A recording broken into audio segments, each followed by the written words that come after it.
네, 어제 이 시간이었습니다. 바이든 정부가 중간 선거를 앞두고 옥토버 서프라이즈를 내놓을 수 있다라고 말씀을 드렸는데요. 10월 들어서자마자 어제 오늘 이틀 동안 다우지수가 무려 1,500포인트 넘게 급등을 했습니다. 옥토버 서프라이즈 과연 어디서 어떻게 등장하게 될지 도움 말씀 위해서 한국경제신문의 한상춘 논설위원 나오셨습니다. 어서 오세요. 네, 안녕하십니까. 자, 말씀드린 것처럼 다우지수가 10월 들어서자마자 지금 1,500포인트 넘게 급등을 했습니다. 어떤 내용인지 정리를 하면서 저희 뒷배경도 잠시 살펴보고 갈까요? 네, 오랜만에 좀 편하게 뒤쪽에 그 정영구 PD께서 마련하신 이 장면이 바이든 대통령도 있고 정말 월가 이 투자자들도 활짝 웃는데요. 네. 오랜만에 보는 것 같습니다. 그래서 지금 이런 광경이 9월의 그 악몽이 워낙 컸기 때문에 아마 이런 모습이 시청자분께서도 굉장히 희망적으로 이렇게 보여지지 않겠냐 생각합니다. 일단 오늘 그 이혜영 캐스터라든가 호주의 그 중앙은행이 그동안 금리 인상은 0.5%, 0.75, 빅스텝, 자이언트 스텝 이렇게 됐는데요. 네. 호주 중앙은행이 금리를 0.25%포인트 이렇게 인상한 걸 계기로 해서 피벗이라는 그 방향 전환 얘기가 이제 많았죠. 실제로 보면 그 증시가 9월 달, 10월 달 들어서 이틀이긴 하지만 피벗, 방향 전환 모습이 많이 이렇게 전개되고 있다고 보여졌습니다. 일단 9월은 뭐 시청자 여러분 잘 아시겠지만 9월 악몽의 주범은 페드와 파월이죠. 뭐 시장 상황과 관계없이 그냥 계속 매파 발언이 아마 재산 손실이 많아갔던 주식 투자 입장에선 굉장히 최대 저울을 느끼셨을 겁니다. 내 재산이 굉장히 많이 떨어지는데 네. 사실 그 파월 의장은 아무것도 하지 않고 인플레만 잡겠다, 페드 인플레만 잡겠다 이렇게 하다 보니까 결국 그것이 국채 금리를 급등시키고 달러가 강하게 오면서 사실은 그 미국의 국채 금리가 지난달엔 4%가 넘었지 않습니까? 이거 국채 금리의 반란, 빅테크 업종 많이 떨어지고 우리나라에서 같은 경우에는 우리나라 관련된 대형주 많이 떨어지고 그 다음에 달러 강세 이렇게 되다 보니까 달러 인덱스가 114까지 올라갔습니다. 우리나라 입장에서는 그만큼 원화 약세가 되다 보니까 외환위기가 이렇게 우려되는 게 아니냐. 그 다음에 외국 자본 이탈되면서 국내 증시를 많이 떨어뜨린 요인이죠. 근데 이틀 사이에 피벗 시장에서 방향 전환이 되고 있습니다.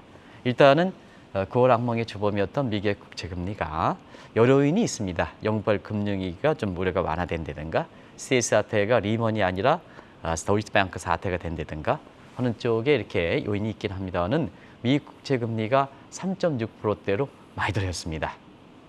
그리고 달러 인덱스도 110선까지 떨어졌습니다. 굉장히 빠른 속도로 떨어지죠. 예. 그래서 완전히 방향 전환이 이루고 있다 이렇게 보시면 됐습니다. 그러다 보니까 자연스럽게 9월 악몽 때문에 주가가 많이 떨어졌던 업종을 중심으로 차례 피킹, 즉 저가 매력이 부각되는 거죠. 그래서 이 투자 심리가 살아나면서 이틀 사이에 다우존스 지수가 이렇게 1,500포인트 근래 보기를 정도로 빠르게 안정세를 찾아가고 있다고 보게 됐습니다. 어제 그 국내 증시도 사실 그 코스피가 52포인트 이상 올라가고 원달러 환율도 1,420원대로 안정세를 찾는 모습이죠.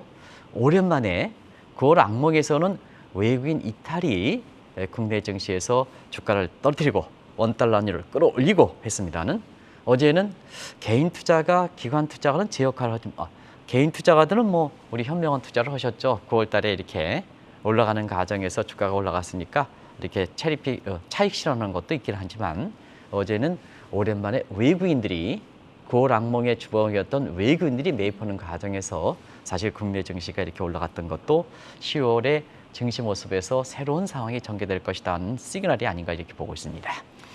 워낙 지난 9월에 악몽이 컸던 만큼 어제 오늘 미국 증시가 반등하는 걸 두고 월가에서도 논쟁이 분분할 것 같은데요. 네. 국내에서 이렇게 좀 증시를 비관적으로 이렇게 보는 사람들은 이제 3분기는 좀 올라갈 수 있다. 그러나 4분기부터는 본격적으로 떨어질 수 있다 하는 이런 쪽에 굉장히 시각을 제시하는 분들이 있습니다. 근데 이제 4분기에 접어들었습니다. 4분기에 이렇게 모습이 지금 이틀 사이의 모습 보면 다른 모습을 보이고 있거든요. 그런 각도에서 보면 9월 악몽이 워낙 컸기 때문에 지금의 반등 성격에 대해서 어제도 잠시 말씀드렸습니다는 데드캣 바운드냐, 본격적인 하락을 위한 지금의 그 일시적으로 튀어오르는 이런 모습이냐 그런 측면에서 여전히 이 시각도 좀 많습니다. 아시겠습니다는 사실 루비니 교수 같은 경우는 앞으로 주가가 40% 이상 S&P 기준으로 떨어질 것이다. 오늘 BTIG라든가 이런 데에서는 사실 주가가 S&P 기준으로 한 3,400까지 떨어질 것이다 하는 이런 시각에서 이런 그 비관론자를 본다면 이틀 사이에 다우존스 지수가 1,500포인트 이상 급등한 모습에 대해서는 본격적인 그 하락을 위한 일시적 반등이지 않냐 해서 데드캣 바운드 얘기가 있다 이렇게 보겠습니다. 반면에 낙관론자를 중심으로 해서는 옥토버 서프라이스 얘기가 심심치 않게 나온다 이렇게 보겠습니다. 자, 그러면 옥토버 서프라이스는 뭘까? 미국은 피스컬이요. 회계연도 기준으로 사실 10월이 새로운 회계연도입니다. 미국은 이제 예산안과 맞물려서 새로운 모든 정책이 시작되지 않습니까? 네. 그래서 책력 기준으로는 세계 공통적으로 1월 1일부터 12월 그 말까지지만 피스칼리어 경제 연도로 이렇게 회계 연도로 한다면 10월부터 하거든요. 새 예. 출발입니다. 새 출발입니다. 그렇기 때문에 희망이 많이 던져준다 이렇게 보시면 되겠고요. 또 한 가지는 대통령 선거, 중간 선거를 미국은 11월 달에 있는데요. 여기서 집권당이 최근처럼 분리할 때는 이걸 피벗, 방향 전환을 할 수 있는 이런 측면에서 호재를 내놓게 되거든요. 이것이 옥토버 서프라이스다 이렇게 보이게 있습니다. 근데 지금 월가에서는 어떻게 됐습니까? 9월에 워낙 재산이 떨어졌으니까 네. 모두가 말할 겁니다.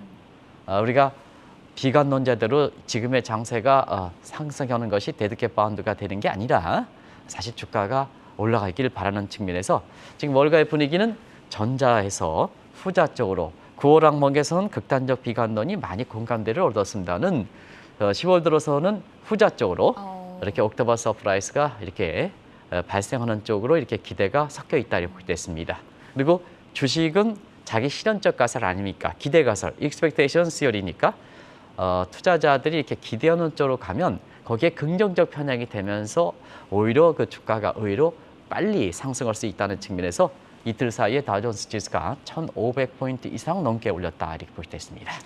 후자를 기대하는 쪽이다. 그러니까 월가에서는 옥토버 서프라이즈를 좀 기대하는 쪽으로 심리가 가고 있다라고 말씀을 해주셨는데 특별한 이유가 있을까요? 네, 바이든 대통령의 지지도가 지금 상태에서는 그렇게 다음 달에 있는 중간 선거에서 이렇게 집권당 민주당이 이길 정도로 확실치 못했다는 얘기입니다. 우리가 이제 그런 각도를 좀 잠시 좀 볼게요. 워낙 월가에서 옥토버 서프라이즈 문제가 관심이 되다 보니까 자 대외적으로 보면 지금의 지지도를 이렇게 극복할 수 있는 이런 터닝 포인트가 아직까지는 확실한 게 없죠. 뭐 아시겠습니다는 바이든의 지지도가 취임 초기서부터 기대와 달리 굉장히 많이 떨어졌던 것은 아프가니스탄 조기 정군이죠. 내 주민들이 이렇게 딱 아프가니스탄에 있는데 거기에 미군을 그 조기에 최후 안전 보호 역할을 하는 미군들을 철수한다면 자 아프가니스탄에 있는 우리 미국 국민들은 어떻게 될 것이냐 하는 측면이 취임 초기에 국민의 화합과 통합을 강조했던 당신이 그렇게 얘기했는데 정작 행동은 그렇게 하지 않느냐 하는 측면에서 국민의 지도가 많이 떨어졌던 겁니다. 그리고 대외적으로 보면 러시아 우크라이나 사태 지금 바이든 대통령이 강한 인상을 남길 정도로 저 정책에 대해서 사실 주도권을 지는 게 아니라 푸틴의 질질 끌려가는 양상이죠. 그런 상태가 대외적으로 바이든에 대한 지지도가 상당히 떨어지는 배경이다 이렇게 보게 됐습니다. 대내적으로 어떨까 하는 측면에서는 대내적으로 역시 인플레 문제입니다. 여기 이제 나오겠습니다는 대내적으로 보면 결국 인플레 문제에 대해서 비록 인플레 물가 안정에서는 페드라든가 결과적으로 보면 사실 파월의 책임이지만 민주당이 이렇게 할 때 일부에서는 파월의 교체 얘기를 많이 했거든요. 근데 바이든 대통령이 끌고 왔거든요. 근데 작년부터 인플레 문제가 지금 미국 국민들의 고통을 이렇게 심화시키는 데에는 작년에 인플레가 나왔던 문제에 대해서 파월이 일시적으로 봤거든요. 그다음에 일시적으로 보니까 통화정책 선제상 미리 그 그린슛에 인플레 싹이 돌리면 봄날이 푸릇푸릇한 싹이 돋기 때 그때 싹 그린슛에 잘라줘야 되는데요. 자르지 못하고 일시적이다 하다 보니 키웠죠. 그러다 보니까 인플레 타겟팅 선이 2%인데 지금 8% 이상 넘지 않습니까? 그러다 보니까 어떻습니까? 인플레가 되면 결국 있는 사람들은 버틸 수가 있습니다. 오히려 더 좋을 수가 있습니다. 근데 밑에 사람들은 생활물가라든가 뭔가에서 굉장히 많이 이렇게 고통스럽거든요. 근데 민주당 한번 보시기 바랍니다. 당신 파월이 교체해달라는데 파월을 그냥 가져갔어. 또 한 가지는 자 민주당의 전통적 지지층은 공화당과 달리 밑에 계층이거든요. 근데 물가를 못 잡아서 고통스럽게 당신 뭐 하는 거냐 이렇게 해서 지도가 이렇게 떨어질 수밖에 없는 거죠. 그런 상태에서 사실 중간선거 이렇게 중간선거를 막고 있습니다는 지금 10월 달, 이제 마지막 한 달에 획기적인 전환점을 마련하지 못할 때는 민주당이 패배한다 하는 거죠. 위기감 속에 사실 획기적인 이렇게 10월 달에 미국 경제라든가 증시적 측면에서 호재를 좀 마련하지 않겠느냐 하는 측면에서 월가에서 보면 기대가 된다. 기대가 차원에서 옥토버 서프라이즈 얘기가 나오는 거다 이렇게 보게 됐습니다. 월가에서 옥토버 서프라이즈가 왜 기대하는 쪽으로 관심이 몰리고 있는지 그 이유를 들어봤는데요. 최근 들어서는 바이든 대통령이 더 부담을 느낄 사안들이 여러 가지가 많습니다. 미국의 전통 우방국, 동맹국들도 마음이 좀 떠나고 있지 않습니까? 네, 어제 단적으로 유엔에서 미국이 자기만을 위한 금리 인상 부분에 대해서는 강하게 유엔에 참여한 사람들이 비판했습니다. 왜 그럴까 하는 측면에서 보면 올해 유엔청에서 다른 국가의 반발을 이렇게 보면 당신들이 물가를 잡기 위해서 그것도 물가를 초반에 이렇게 진단하지 못하고 뒤늦게 갑작스럽게 금리를 올리다 보니까 신흥국들이 뭐냐 당할 수밖에 없는 거죠. 네. 당할 수밖에 게 부도 상태죠. 그래서 지금 뭐냐 시청자 여러분도 아시겠습니다는 지금 금리가 올라가는 문제에 대해서는 이게 올라가더라도 경제 주체들이 대응할 수 있을 정도로 시간을 갖고 올려야 되는데요. 올해 3월 중순까지는 미국의 기준금리가 제로금리였습니다. 근데 지금 뭐냐 상당히 3.5% 올렸습니다. 몇 개월? 6개월뿐이 안 됐습니다. 가고는 3년 이상 거쳐야 되는 것을 뭐냐 당신들이 인플레이션 진단 실수해가지고 지금 올리다 보니까 세계 국가들이 저금리책에서 빚을 많이 졌던 입장에서 보면 자 달러 부채 많죠? 변동금리 금리 올리죠? 원리금 상환 부담 신흥국 경제 죽겠죠. 그러다 보니까 유엔청이라든가 이런 데에서 원래 정치 군사적 측면에서 이쪽에 많이 유엔청이 하는데 오죽했으면 이 자리에서 미국이라든가 이런 쪽에 비판을 하겠습니까? 그래서 동맹국이 이탈할 수밖에 없다 이렇게 보게 됐습니다. 두 번째는 페드에 의해서 미 재무부입니다. 자 어제도 이제 앨런 장관이 시장의 여건을 전제 조건을 한다면 인플레 안정을 위해서 강한 달러를 이렇게 용인하겠다 하는 입장입니다. 그러다 보니까 강한 달러를 입으면 자 엔화라든가 원화라든가 그다음에 위안화라든가 유로화라든가 전부 약세죠. 파운드 약세죠. 파운드 약세면 자 다른 각도에서 보면 그 나라 국가들은 수입물가가 상승해가지고 인플레가 뭐냐 당신 미국들이 인플레를 잡기 위해서 달러 강세하는 게 다른 국가들은 자국 통화 약세를 통해서 수입물가 급등 자국 국민의 고통이 되니까 동맹국들이 이탈할 수밖에 없죠. 이게 이제 두 번째로 앨런 장관이 시장에 전제 조건이 있긴 하지만 인플레 안정을 위해서 도움된다면 뭐냐 결과적으로 보면 감소하겠다. 네. 이게 반발이 되는 거죠. 동맹국들이. 뭐는 거냐 당신들 뭐냐. 그다음에 어제 국회에서 공교롭게도 제가 토론회에 갔었습니다는 중국과의 그 인프라 감축법 이런 문제에 대해서 동맹국의 사전 협의로 없이 오로지 중국과의 경제 패권에서 미래 국부 싸움에서 전기차에 대해서는 사실 시청자 여러분 아시겠습니다는 어제 무역협회의 정만기 부회장이 이쪽에서 굉장히 정통한 사람이거든요. 그분이 자 중국의 전기차 문제에 대해서는 보조금에 대해서 자기 차에서 생산하는 것만 보조금 주겠다. 그런 찜가 화들짝 놀래다 보니까 바이든 정부 입장에서 인플레 감축법의 전기차 부분에서는 자국의 생산한 부분에 대해서는 감축이 된다. 한국이 배제, 동맹국 배제, 한국만 배제했습니까? 동맹국, 유럽 다 배제. 하다 보니까 동맹국들이 반발해서 지금 상태에서 페드에서도 금리 인상 부분의 신흥국 이탈, 미 재무부의 달러 강세 부분에 용인하는 앨런 독트린에 대해서 동맹국 이탈, 미국의 인플레 감축법에 대해서는 한국이라든가 이런 전통적 동맹국 이탈. 그러다 보니까 바이든 대통령 입장에서는 홀로 설 수가 있겠습니까? 미국의 합중국인데 그런 각도에서 사실 바이든 대통령의 위기감이 지금 많이 증폭된다 이렇게 보게 됐습니다.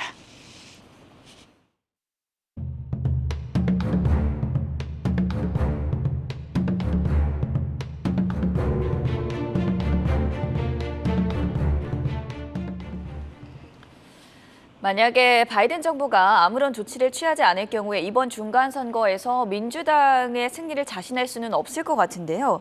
일부 민주당 의원 사이에서는 한국을 봐라라는 의견이 나온다고 합니다. 왜 이런 시각이 대두되는 걸까요? 뼈 아픈 얘기죠. 예. 어제도 국회 FTA 토론을 하는데 자 FTA 같은 통상은 입법입니다. 국회에서 마련됐습니다. 국회의원들이 참여했으면 사진만 찍고 가면 한 사람도 없었습니다. 이게 한국의 국회 현실입니다.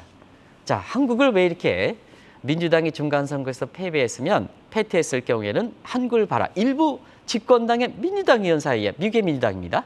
미국의 민주당 사이에 얘기했을까 하는 측면에서는 지금 윤석열 정부의 입장에서는 야당이 지금은 더불어민주당이 국회를 지배하고 있습니다. 자, 한국도 국회 입법 만능주의죠.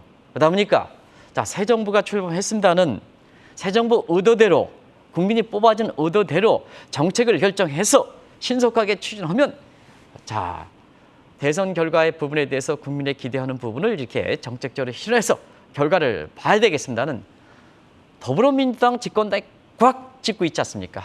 그러다 보니까 잘했든 못했든 간에 새 정부의 경제정책 결정이 되든가 정책 추진이 어려운 상황이다.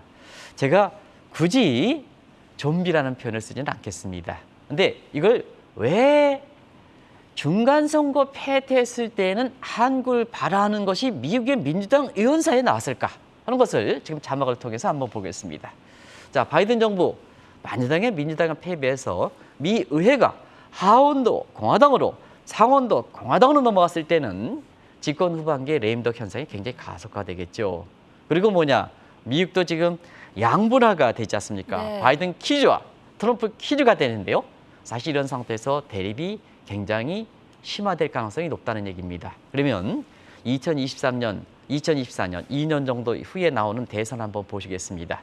바이든의 연임은 물 건너가고 또 바이든이 아니더라도 민주당의 다른 후보, 해리스라든가 이런 사람들이 나오더라도 결국 공화당 후보에 패퇴할 것이다 하는 측면이 나오고 있거든요. 그런 위기감을 바탕으로 해서 바이든 대통령이 이번엔 그 어느 선거가 있었던 해보다도 10월 달에 이것을 역전시키기 위해서 옥토버 서프라이즈가 나오지 않겠느냐 하는 이런 기대감이 10월 들어서 9월 악몽 속에 비관론 속에 10월 들어서 본격적으로 하락할 것이다 하는 이런 비관론 속에서도 이틀 사이 주가가 이렇게 1,500포인트 이상 끌어올리는 여러 요인 중에 하나다 하는 것을 말씀드리겠습니다. 그렇다면 바이든 대통령이 중간 선거를 앞두고 이 옥토버 서프라이즈를 마련하고자 한다면 어느 쪽에서 마련이 될 거라고 보십니까? 시청자분도 현명하시니까 같이 한번 얘기해 보겠습니다. 네. 대외적으로 보면 지금 상태에서 옥토버 서프라이즈를 이렇게 한 달 만에 만들어내기는 굉장히 어려울 겁니다. 지금 가장 이슈가 되는 게 러시아와 우크라이나 전쟁 아니겠습니까? 그렇죠. 장기화된 것도 미국의 책임이 있고 지금은 바이든 대통령이 주도권을 쥐지 못하고 푸틴의 질질이 끌려가는 상태에서는 이 대목은 좀 힘든 게 아닌가. 그리고 이달 16일에 시진핑 이렇게 국가주석이 시황지에 오를 때는 아무래도 이것은 본인 자신이 시황지에 오르고 나서 미국과의 경제 패권 마찰은 굉장히 더 심화될 거로 이렇게 보고 있습니다. 그래서 대외적으로 보면 옥토버 서프라이즈를 만들긴 힘들지 않겠느냐. 그러면 이제 대내적으로 한번 보겠습니다. 대내적으로 보면 일단은 바이든 대통령이 옥토버 서프라이즈를 만들어오기 위해서 굉장히 좀 힘든 상황이다. 국민의 화합과 통합은 본인이 지키지 못했다. 지난 2년 동안 미국의 국민들의 소득 양극화는 더 심해졌습니다. 그럼 밑에 계층 입장에서 뭐는 거냐 하는 입장에 전통적 지지층이 얘기할 수밖에 없는 상황이거든요. 그래서 지금 상태에서는 옥토버 서프라이즈가 가장 큰 게 과거 FBI 수사가 마찬가지로 트럼프 수사 결과, 트럼프에 대한 비리 수사 결과 지금 진행 중이 있죠? 거기 마무리된 걸로 알고 있는데 이거 네. 결과 발표했다 할 때는 아마 이게 옥토버 서프라이즈가 될 수 있을까 하는 측면에서는 여러 가지 정치적 목적에서 역효과가 만만치 않은 상황입니다. 그러다 보니까 이번 같은 경우에는 피벗이라는 얘기가 많이 들리고 호주의 금리 인상 폭이 0.25%포인트로 이렇게 둔화된 데에는 이 때문에 그렇지 않느냐 생각합니다. 이번에 옥토버 서프라이즈는 인플레 서프라이즈가 될 것이다 하는 측면을 보겠습니다. 그래서 지금의 미국의 국민들의 고통이 되는 인플레 부분을 어떻게 하면 이것이 낮아질 것이냐 하는 이 측면이 되지 않겠나 이렇게 보고 있습니다. 말씀해 주신 대로 옥토버 서프라이즈가 인플레 서프라이즈라면 누구보다도 파월 의장 그리고 연준이 부담이 더 커지겠는데요. 네, 부담이 커지죠. 그것이 9월 회의 결과에서 우리가 한번 말씀드린 적이 있습니다. 자, 9월의 일반적인 시각, 잭슨 미팅의 파월 의장의 얘기, 그다음에 블랙데이가 굉장히 반복되는 상태에서 파월 의장이 그거에 아랑곳하지 않고 회의 직전에 잭슨 홀 미팅의 발언 얘기를 더 네. 통해서 일부에서는 100bp, 1%포인트 인상하지 않겠느냐는 시각이 미국의 증시를 9월 항목을 끌어내리기도 했습니다는 사실은 경기 침체 우려, 국제적인 비판 이걸 의식해서 0.75%포인트의 인상에 그쳤다 하는 것을 말씀드린 적이 있습니다. 그런 측면에서 사실 올해 페드의 9월 전망 보면 굉장히 성장률이 악화됐죠. 그걸 한번 보겠습니다. 자, 올해 내놓는 성장률 보면 작년 12월 달에 페드가 올해 성장률을 4% 봤습니다. 쭉 내리면서 지금 3분기 만에 0.2%로 올해 성장률입니다. 다른 성장 아닙니다. 네. 작년 12월 달에 4% 봤는데 올해 성장률을 지금 0.25%까지 됐습니다. 그러다 보니까 자연스럽게 페드 입장에서는 인플레를 잡기 이해인데 경기가 이렇게 쇠퇴돼 침체돼 부담이 있는 거죠. 그런 측면에서 유엔이라든가 이런 측의 비판이 오고 공교롭게도 호주의 중앙은행 이런 측면에서 자 인플레가 이렇게 안정이 될 경우에는 미 연준도 지금까지 강한 매파 기조에서 좀 피와 방향이 전환되지 않겠느냐 하는 시각이 오늘 증시에서 투자 심리를 이렇게 위험자산 선호 심리 쪽으로 끌어올렸다 이렇게 보이겠습니다. 연준과 파월의 부담이 큰 만큼 뭔가 강한 한 방에 있어야 될 것 같은데 인플레 옥토버 서프라이즈가 실현되기 위해서 어떤 점을 중점적으로 바라보면 좋겠습니다. 네, 우리가 저 랭커가 젊으신 분은 젊으신 분 같습니다. 강한 한 방 지금인데 강한 한 방이 뭘까? 측면에서는 쉽지 않습니다만 강한 한 방이 뭘까 하는 측면을 지금 보겠습니다. 미 국민들은 사실 집권당, 이거는 대통령의 평가 아니라 집권당의 대표, 민주당의 평가거든요. 중간선거가.